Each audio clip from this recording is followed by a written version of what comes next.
It's not really morning, but I've been thinking about this video since, I was going to bed last night.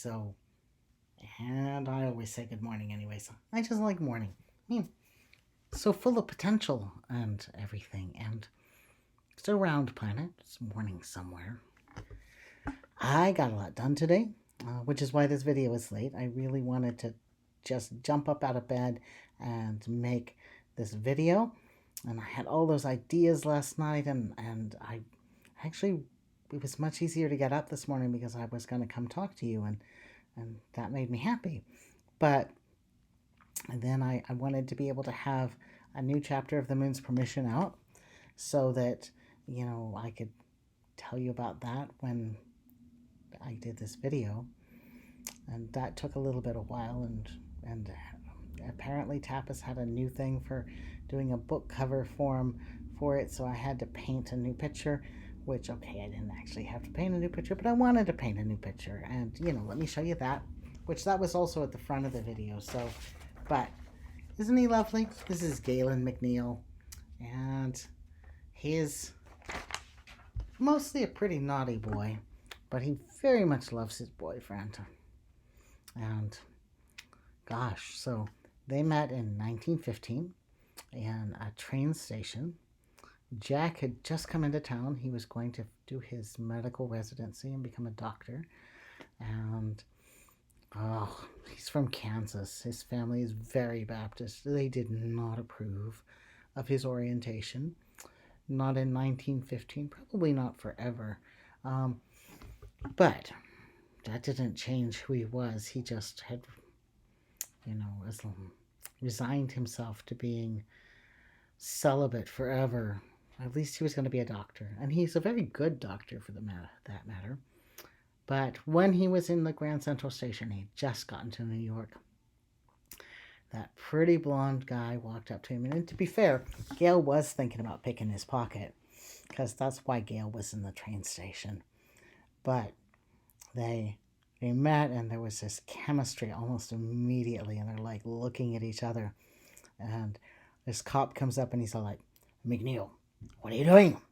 Are you, sir, is this man bothering you?" And Jack was like, "Oh, no, he's just my new friend, and he's going to show me New York, and it's going to be great." And the cop was like, because the cop's been chasing Gail for like 12, 15 years at this point.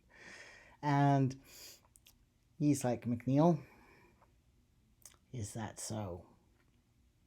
And Gail's like, yeah, I'm just showing him around, yeah. And then, the cop leaves, and Jack says to Gail, "Are you a criminal?" And for once, for the first time in his entire life, he absolutely meant it when he went, No, I'm not. I'll tell you what, that went over real good with his dad and his mom when he went home, and he's like, "Yeah, I'm not going to be a whore, and I'm not going to pick pockets anymore. Sorry, yeah, you're not going to happen anymore." Yeah, that really didn't go over well. It also didn't go over well when he went to his very rich sugar daddy and was like, "Hi, I met this guy from Kansas. I can't sleep with you anymore." But he really did mean it, and he meant it with all of his heart. And the chapter I just posted today is set in, and I forgot to take my glasses off. I made this. This is my second try on this video. The first try, I remembered to take my glasses off. Fail. But, so, the chapter I posted today is set in 1918. Gael has become a lawyer, and he's got his first real murder case. There's a woman who's accused of murder, and her sister couldn't get a lawyer like anywhere in Georgia to take the case. To be fair, she's accused of murdering a cop. She was found in the street covered in his blood next to his body, and I know there's no lawyer in Georgia that will take this case. So even though the rumor is that Gail is a little bit funny,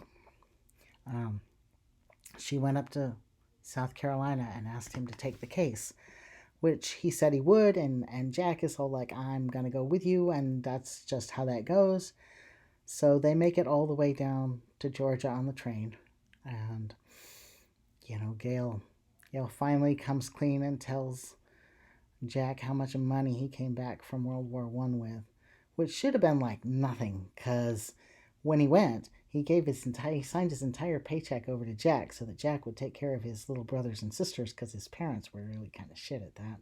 And they,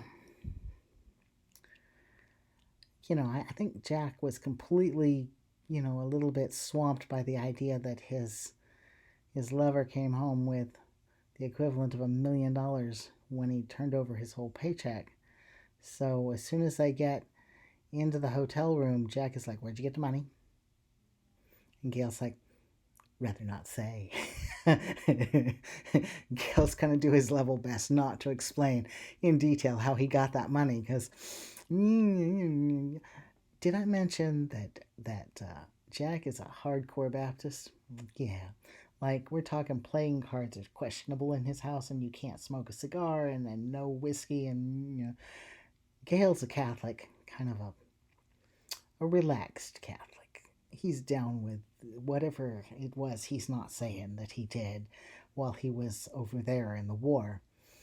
But they kind of come to terms, and they have a really nice moment together. And you should go read it. You really should. The link is, going to be in the description. But also, George is in the middle of an outbreak of the Spanish flu. The Spanish flu is not like COVID. Gosh, COVID is probably going to be worse in the long run, because COVID is clearly not going away, and it's full on summer. COVID is not anywhere going away. The Spanish flu really only lasted a couple of years, but they think it took out like 50 million worldwide.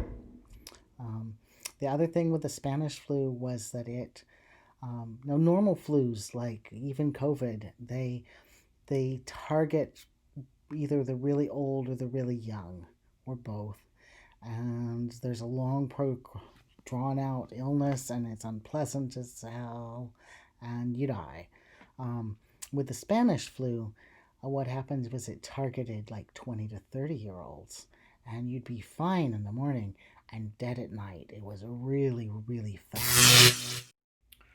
Okay, so that wasn't just fireworks. That was also my roommate, who is apparently fighting a really big boss fight right now, and I wish him all the best luck. So I probably should wrap this video up, and I should probably record earlier in the day while everybody else is sleeping, because, that's how that goes. But I did want to thank you for being here. Making these videos is helping me feel much more connected, and, keeping my mood up. I hope that whatever is going on in your life, you're finding a way to be connected and, stable and secure. Please let me know if there's anything, you'd like to hear me talk about, or anything I can do to be helpful for you. And again, thank you for being here. You're an awesome human being.